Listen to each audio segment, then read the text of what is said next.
Yo, what's up guys? Welcome back to the channel. In today's video, I'm going to share with you the best strategy to avoid failed Cash App transactions. Okay, so the best strategy to avoid failed Cash App transactions is consistency and of course verification. You want to make sure that your account is fully verified and linked to a reliable funding source before sending or receiving money. Always confirm the recipient's cash tag, or you could just make sure their contact detail is accurate, because this is going to help you to prevent misdirected payments.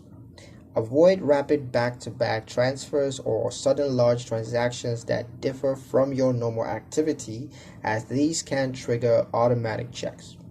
Keep your app updated and ensure a stable internet connection during transactions. Be sure to monitor your balance to confirm sufficient funds are available, because clean, predictable usage patterns significantly reduces the chances of failed or reverse transactions.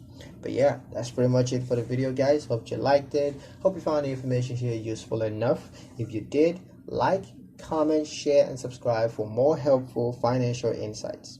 Thank you guys for watching, and I'll see you in the next one.